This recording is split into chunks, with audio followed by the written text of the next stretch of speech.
Syria மீது படையெடுத்த ஒரு பைத்தியக்காரனின் பெயர் நெதன்யாகு அப்படின்னு ஆக்சியோஸ் ஒரு ரிப்போர்ட் ஒன்று வெளியிட்டிருக்காங்க.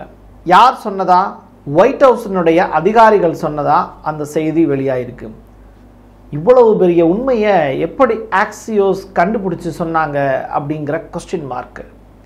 ரெண்டாவது, இந்த ட்ரூஸ் அப்படிங்கிற அந்த இனக்குழுவுக்கு எதிராக ஃபெடோயின் அப்படிங்கிற சிரியாவினுடைய பழங்குடிகள் தோற்று போய் ஜெயிக்க முடியாமல் ஒரு 1300 பேர் அந்த நாட்டில் இறந்து போயிருக்காங்க.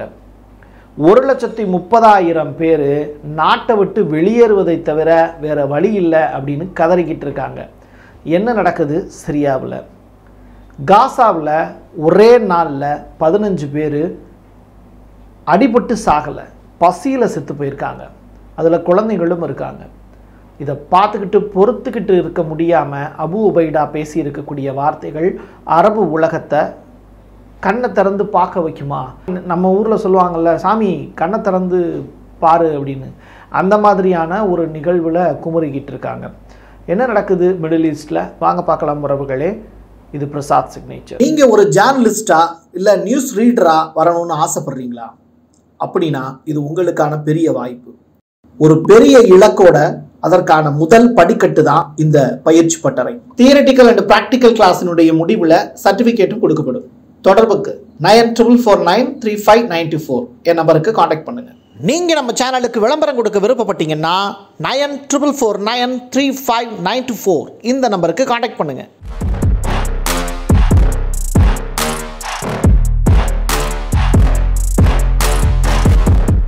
லண்டன் ராயல் ஒபேரா ஹவுஸ் அவங்க நடத்தி இருக்கக்கூடிய ஒரு நிகழ்ச்சி. அதில் ஒரு கோரஸ் கலைஞர் நிகழ்ச்சி நடந்துக்கிட்டு இருக்கக்கூடிய அந்த இடத்துல நம்ம ஊரில் எப்படி தெருக்கூத்து, கூத்துப்பட்டறை, கலையிரவு அப்படிங்கிற மாதிரியான விஷயம், ஆற்றுக்குள்ளெல்லாம் ஃபங்க்ஷன் வைப்பாங்க, அந்த மாதிரியான நிகழ்வுகள்லாம் அரங்கேறும்.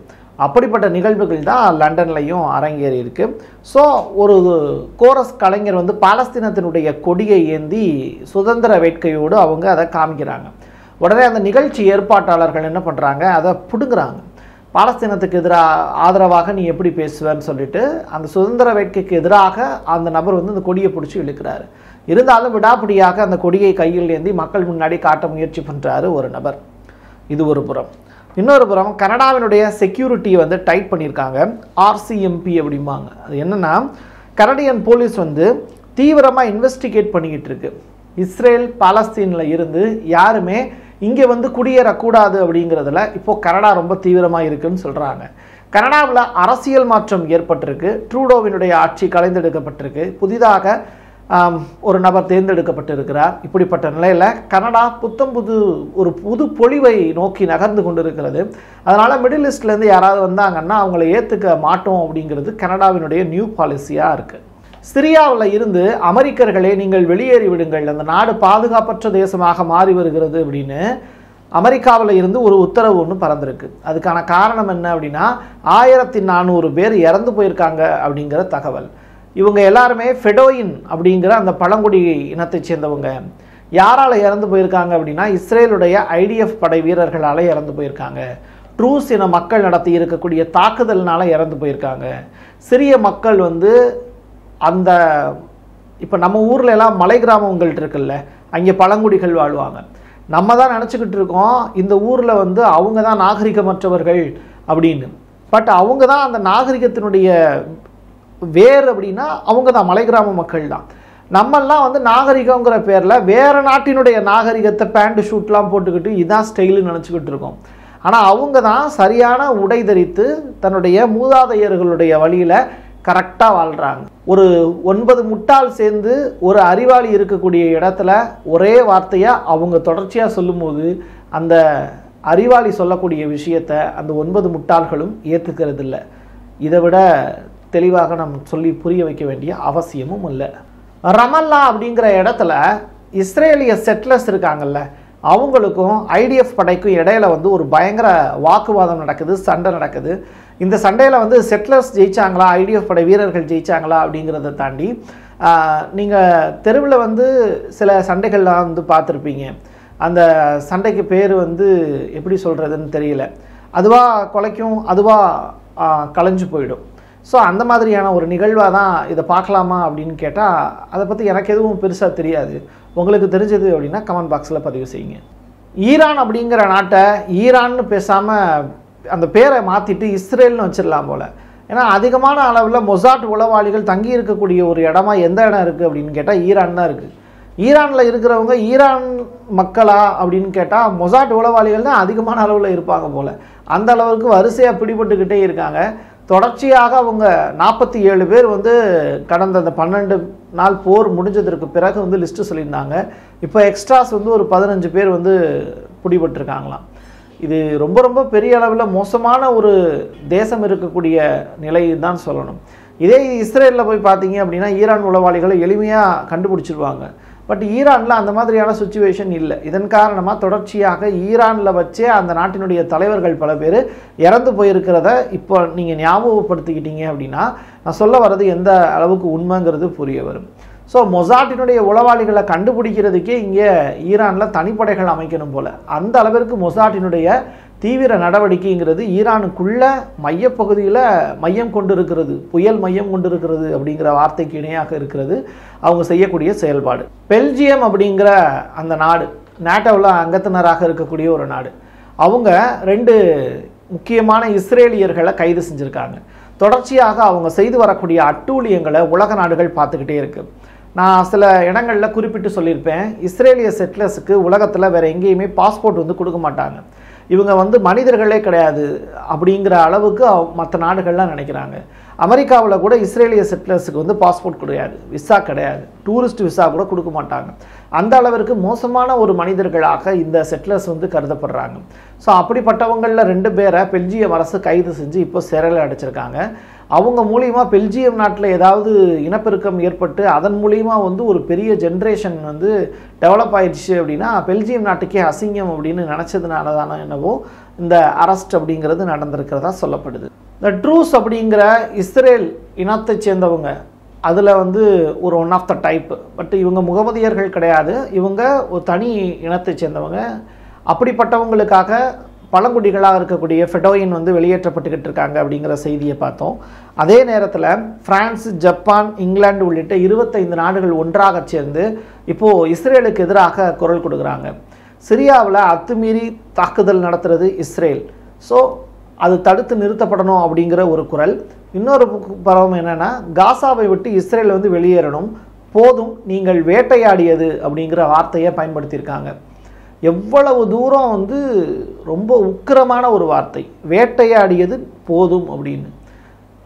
மனிதர்களை வேட்டையாடக்கூடிய ஒரு மிருகங்கள் மாதிரி சித்தரிச்சிருக்காங்க இஸ்ரேல் நாட்டுக்காரங்களை. 25 நாடுகள் ஒன்றாக சேர்ந்து இந்த அறிவிக்கையை கொடுத்துருக்கு. இன்னொரு புறம் எர்டகனும் ஈரானை சேர்ந்த அதிகாரிகளும் ஒன்றாக சேர்ந்து காசாவுக்கு ஆதரவாகவும் பேசியிருக்காங்க. அதே நேரத்தில் சிரியாவில் இருந்து இஸ்ரேல் படை வெளியேறணும் அப்படிங்கிறதையும் மையப்படுத்தியிருக்காங்க. ஈரான் சைடில் இருந்து வெறுமன அறிக்கை மட்டும் வந்திருக்கு. அதே நேரத்தில் எர்டகன் சைடில் இருந்து ஸ்பீச்சாக வெளியில் வந்திருக்கு. மாறாக இன்னொரு புறம் அபு உபைடா சைட்லேருந்து வந்திருக்கக்கூடிய அறிக்கை வந்து ரொம்ப ரொம்ப இம்பார்ட்டண்ட்டாக பார்க்கப்படுது. நீங்கள் அரபு உலகமே நீங்கள் அமைதியாக இருந்து என்ன பயன்? எந்த நேரத்தில் பேசணுமோ எந்த நேரத்தில் செயல்படணுமோ அந்த நேரத்தில் நீங்கள் செயல்படாமல் இருக்கும்போது காசா அப்படிங்கிற ஒரு தேசமோ பாலஸ்தீன் அப்படிங்கிற தேசமோ உருவாகாமலே போய்விடும். சுதந்திர வேட்கையோடு போராடி கொண்டு இருக்கக்கூடிய எங்களுக்கு ஆதரவாக உங்களுடைய குரலை உயர்த்தி கொடுங்கள் அப்படிங்கிற ஒரு வேண்டுகோளையும், அதை நீ ரெக்வஸ்ட்டாக எடுத்துக்கிட்டாலும் சரி கட்டளையாக எடுத்துக்கிட்டாலும் சரி குரல் கொடுக்கறது உன்னுடைய கடமை அப்படிங்கிறத நினைவுபடுத்தியிருக்காங்க ஹமாஸினுடைய சைடில் இருந்து அபு உபைடா. ஆக்சியோஸ் அப்படிங்கிற அந்த வெப்சைட் வெளியிட்டு இருக்கக்கூடிய செய்தி என்ன அப்படின்னா, சிரியா மீது படையெடுத்த அந்த பைத்தியக்காரனுடைய பெயர் நெதன்யாகு அப்படிங்கிற ஸ்டேட்மெண்ட்டு. இது வந்து முன்னுக்கு பின் முரணாக நெதன்யாகு செய்திருக்கக்கூடிய செயல். நெதன்யாகு ஏற்கனவே ஒரு 10 ஆண்டுகளுக்கு முன்னாடியே அவருடைய உதவியாளர் ஒருத்தர் இருந்தார், மருத்துவர். அவர் எழுதி வைத்திருக்கக்கூடிய டைரியிலேயே ஒரு நோயால் பாதிக்கப்பட்டிருக்காரு நெதன்யாகு அப்படிங்கிற ஒரு விஷயம். நீங்கள் சில படங்கள்லாம் பார்த்துருப்பீங்க, ஜோம்பி அந்த மாதிரியான விஷயங்கள்லாம் கேள்விப்பட்டிருப்பீங்க. அது வந்து தன்னையும் காயப்படுத்திக்கிறோம், அடுத்த மனிதர்களையும் காயப்படுத்தும். அப்படி ஒரு வியாதி உடைய சில சீன்ஸ்லாம் நிறையா பார்த்துருப்பீங்க. அது ஒரு பக்கம், அதை பற்றி அதுக்கு இதுக்கும் சம்மந்தம் கிடையாது. பட் வந்து நெதன்யாகு வந்து இந்த மாதிரி செயல்படுவது சரியல்ல அப்படிங்கிற ஒரு விஷயத்த ஆக்சியோஸில் மூலியமாக செய்தியை வெளியிட்டிருக்காங்க ஒயிட் ஹவுஸு. தொடர்ச்சியாக அங்கிருந்து வரக்கூடிய பத்திரிகை செய்திகளும் சிரியாவில் நடக்கக்கூடிய போருக்கும் எங்களுக்கும் சம்மந்தம் இல்லை, அது முழுக்க முழுக்க இஸ்ரேலுடைய செயல்பாடு தான் அப்படிங்கிறத கைவிரிச்சிருக்கு அமெரிக்கா. ஈரான்லையும் துபாயிலையும் பயங்கரமாக வெயில் அடிக்குதுன்னு சொல்கிறாங்க. துபாயினுடைய வெப்பம் அப்படின்னு சொல்லி பார்க்கும்போது 140 டிகிரி ஃபாரன்ஹீட் அளவில் பதிவாயிருக்கு. இதே ஈரானில் 56 டிகிரி செல்சியஸ் அளவிற்கு வெப்பம் நிலவுதுங்கிறாங்க. மக்கள் கிட்டத்தட்ட தண்ணி அப்படிங்கிற ஒரு விஷயமே வத்தி போச்சுங்கிறாங்க. ஈரானில் வற்றாத கிணறுகள் கூட இந்த மாதத்தில் வத்தி போயிருக்கு அப்படிங்கிற தகவல் வெளியாயிருக்கு. இது ரொம்ப ரொம்ப வருந்தத்தக்க ஒரு நிகழ்வு தான். காசாவில் பசி பட்டினியோடு குழந்தைகள் இறந்து போயிட்டு இருக்காங்க அப்படிங்கிற செய்தி. ஒரே நாளில் 15 பேர் இறந்து போயிருக்காங்க. பெண்கள் குழந்தைகள் உட்பட 15 பேர் இறந்து போயிருக்காங்க. அவங்களுக்கு காயம் அல்ல, அவங்க மேலே ஐடிஎஃப் அட்டாக் நடத்தலை. மாறாக ஐடிஎஃப் என்ன செஞ்சாங்கன்னா வரக்கூடிய எய்டெல்லாம் தடுத்து நிப்பாட்டினாங்க. தண்ணி இல்லை, சாப்பாடு இல்லை. இதன் காரணமாக குழந்தைகள் பசி பட்டினியோடு மயங்கி விழுந்து அதே பசியோடைய செத்து போயிருக்காங்க அப்படின்னு சொல்லும் போது உண்மையிலேயே வருந்தத்தக்க ஒரு நிகழ்வு தான். இதையெல்லாம் பார்த்துக்கிட்டு உலக நாடுகள் இந்த பாவத்தை கொண்டு போய் எங்கே வைக்க போகிறாங்க அப்படிங்கிற அந்த கேள்விகள் இருக்குது. ஆனால் எதை பற்றியுமே கவலைப்படாத ஏகாதிபத்தியம் இதை பற்றிய அக்கறை கொள்ள போகிறது அப்படிங்கிற கேள்வியையும் கேட்டு நிறைவு செய்யணும். ட்ரம்ப் எந்த நாட்டுக்கு அதிபர் அப்படிங்கிற கேள்வியை கேட்குறாங்க. அமெரிக்காவினுடைய பிரசிடெண்ட் அவர் அப்படின்னு சொல்கிறாங்க. பட் அவர் இஸ்ரேல்காரர் மாதிரி தான் அவருடைய செயல்பாடுகள்லாம் இருக்குது. காரணம் என்னென்னா யுனெஸ்கோ அப்படிங்கிற அந்த நிறுவனம் அங்கீகாரம், இப்போ நம்ம ஊர்லேயும் யுனெஸ்கோ அங்கீகாரம் பெற்ற நினைவு சின்னங்கள்லாம் இருக்குது. லெபனான்லேயும் அதே மாதிரி நினைவு சின்னங்கள்லாம் இருக்குது. ஸோ லெபனானில் இஸ்ரேல் நடத்திய தாக்குதலுக்கு யுனெஸ்கோ கண்டனம் தெரிவிச்சது. ஏன்னா யுனெஸ்கோவினுடைய பாரம்பரிய கட்டடங்கள் லெபனானில் இருக்குது, சிரியாவில் இருக்குது. ஸோ இந்த இடங்கள் எல்லாம் அட்டாக் பண்ணும்போது, இஸ்ரேல் அட்டாக் பண்ணும்போது அதற்காக யுனெஸ்கோ கண்டனங்களையும் பதிவு செய்திருந்தது. இப்படிப்பட்ட நிலையெல்லாம் அமெரிக்கா இன்றைக்கி ஒரு ஸ்டாண்ட் எடுத்திருக்காங்க. நீங்கள் எப்படி இஸ்ரேலுக்கு எதிரான நடவடிக்கையில் நீங்கள் ஈடுபடுறீங்க அப்படின்னு சொல்லிட்டு யுனெஸ்கோவுக்குன்னு ஒரு கூட்டமைப்பு இருக்குது. அந்த கூட்டமைப்பில் இருந்தே அமெரிக்கா வெளியில் வராங்க. யூஎஸ் எய்டு கொடுக்க மாட்டேன் அப்படிங்கிற பேரில் அந்த குறிப்பிட்ட சில இண்டஸ்ட்ரீஸ் இருக்குது, தன்னார்வ நிறுவனங்கள் இருக்குது, அதுக்கெலாம் யூஎஸ் எய்டு கொடுக்க மாட்டேன் அப்படின்னு சொல்கிறது அமெரிக்காவினுடைய உரிமை. யுனெஸ்கோங்கிறது பாரம்பரிய சின்னங்களை பாதுகாக்கக்கூடிய ஒரு அமைப்பு. அந்த அமைப்பில் இருந்தே அமெரிக்கா வெளியில் வருது அப்படின்னா அமெரிக்காவுக்கு நன்றாகவே தெரியும், வெறும் 600 ஆண்டுகால வரலாறை மட்டுமே வைத்துக்கொண்டு அவர்கள் சுற்றித் திரிகிறார்கள். அவர்களுக்கென்று எந்த பாரம்பரியமும் கிடையாது, அவர்களுக்கென்று பெரிய அளவிலான வரலாறு கிடையாது. அப்படி வரலாறை பற்றி அறியாதவர்கள், வரலாற்றின் பெருமை பற்றி உணராதவர்கள் யுனெஸ்கோ அப்படிங்கிற அந்த பாரம்பரிய நினைவு சின்னங்கள் அமைந்திருக்கக்கூடிய அப்படிப்பட்ட ஒரு அமைப்பின் மீது மட்டும் எப்படி நம்பிக்கை வைப்பாங்க? அதனுடைய பெருமைகளை பற்றி அவங்களுக்கு என்ன தெரியும்? ட்ரம்புக்கு அதை பற்றி தெரிந்திருக்க எந்த விதமான வாய்ப்பும் அல்ல. நாகரிகமற்ற மனிதர்களை இங்கே பெரிய உச்சாணி கொம்பில் வைத்து அழகு பார்த்து கொண்டிருக்கிறது உலக ஏகாதிபத்தியம். அதற்கு முடிவு கட்டக்கூடிய நாள் வெகு தொலைவில் இல்லை. என் கையெழுத்து என் மக்களுக்கான உறவுகளே, மீண்டும் ஒரு பதிவில் சந்திக்கலாம். நன்றி, வணக்கம். நீங்க ஒரு ஜேர்னலிஸ்டா இல்ல நியூஸ் ரீடரா வரணும்னு ஆசைப்படுறீங்களா? அப்படின்னா இது உங்களுக்கான பெரிய வாய்ப்பு. ஒரு பெரிய இலக்கோட அதற்கான முதல் படிக்கட்டு தான் இந்த பயிற்சி பட்டறை. தியரிட்டிக்கல் அண்ட் பிராக்டிக்கல் கிளாஸினுடைய முடிவில் சர்டிஃபிகேட்டும் கொடுக்கப்படும். தொடர்புக்கு 94493594 என் நம்பருக்கு காண்டாக்ட் பண்ணுங்கள். நீங்கள் நம்ம சேனலுக்கு விளம்பரம் கொடுக்க விருப்பப்பட்டீங்கன்னா 94493594 இந்த நம்பருக்கு காண்டாக்ட் பண்ணுங்கள்.